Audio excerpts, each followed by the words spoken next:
Ya sama seperti NU dan Muhammadiyah selalu khilaf awal Ramadan. Itu memang nggak bisa nggak khilaf. Misalnya begini, tak beri contoh ya. Karena kadang yang khilaf juga nggak pernah belajar. Lucu kan? Tak beri contoh ya. 2001 itu abad keberapa coba? Tahun 2001. Abad 21 abad 20? Abad 21. Jadi meskipun terpaut 1 tahun, padahal abad itu 100 tahun. Nah, pikirannya orang-orang Muhammadiyah seperti itu.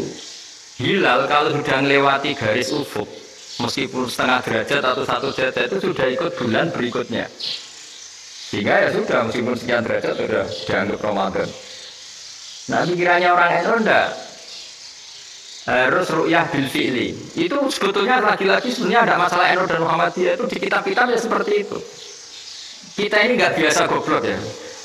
Artinya kita tahunya, kita yang keluarga kita tahunya kunut mazhab Hanafi, nggak kunut mazhab Syafi'i. Tapi tahu-tahu ini mazhab NU ini itu aneh itu menurut kita ini yang nggak mana. Mana ada Muhammadiyah jadi mustahid, mana ada NU jadi mustahid. Jadi sebetulnya orang tahu semua lah kalau Abu Hanifah itu nggak kunut, Imam Syafi'i itu kunut. Imam Syafi'i pernah main di masjidnya Abu Hanifah ya tidak kunut, ditanya kenapa tidak kunut? Mungkin kan itu presiden kunut, tidak sanggup mati Abu Hanifah, itu dia biasa aja. Sekarang geger, ya karena tidak punya kegiatan. Sebenarnya itu nggak masalah, mulai dulu biasa. Saya teruskan ya. Nah, menurut mayoritas ulama nunggu ru'yah bil fi'li. Ru'yah bil fi'li itu gini. Mata telanjang bisa melihat karena agama ini menggantungkan perintah itu sama melihat. Kalau kamu tidak melihat itu bagaimana kena hukum?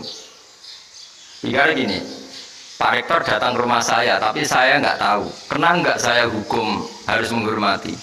Dia datang nggak sembunyi-sembunyi. Saya kena hukum harus menghormati ya kalau melihat, kalau enggak ya enggak. Tapi Pak Rektor tetap bilang, tapi saya hakikatnya datang, jadi dia datang itu. Itu kan ribet. Akhirnya ya sudah, itu nggak ada khilaf sampai mati ada khilaf karena yang satu menggantungkan hukum itu digantungkan sama tahu. Kalau tidak tahu ya, misalnya baju saya ini hakikatnya ada najis, pas sholat saya tidak tahu. Sholat saya sah apa enggak? Sah. Karena hakikatnya, ya memang saya tidak tahu. Tapi hakikatnya ada najis apa enggak? Ya. Ada. Ya sudah, itu sama-sama masuk akal. Ada lagi khilaf yang senam otak. Fasyamu salah satu ayamin fil haji wa sab'atin idza roja'tum. Singkat cerita ada satu pelanggaran haji yang kata Allah kafarohnya itu puasa 3 hari sama 7 ketika kamu pulang, idza roja'tum, ketika kamu pulang. Dalam mazhab Syafi'i yang namanya pulang itu yang haji sudah sampai rumah. Di mana-mana pulang itu ya sampai rumah. Dalam mazhab Abu Hanifah enggak, ketika orang sudah balik kanan dari Arab Saudi, dari Mekah, yang namanya sudah pulang.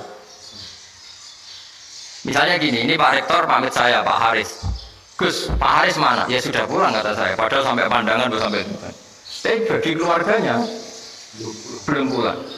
Lalu idza roja'tum ketika pulang itu bahasanya siapa? Bahasa istrinya apa bahasa yang ditamoni?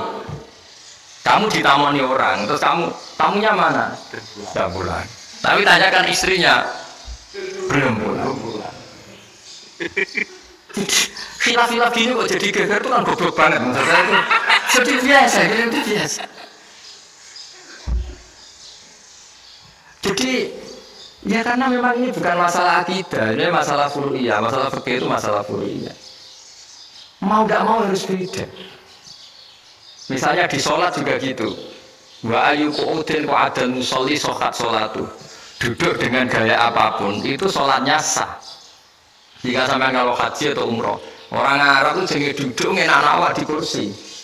Duduk sopan ya hanya orang Indonesia deh. Kalau sholat itu masih duduk ala orang tahiyat. Kalau sampai di Mekah, duduknya pakai apa coba? Kursi ya? Mau enakan sholat duduk. Karena memang takbirnya di fikih dengan duduk gaya apa saja sah. Makanya sengaja awak duduk di kursi. Ribet kan? Mau tidak disahkan itu namanya duduk. Mau disahkan masa iya soal Allah kok duduk santai-santai gitu. Tapi mau apa? Ini fikih. Ya salah lagi ini fikih.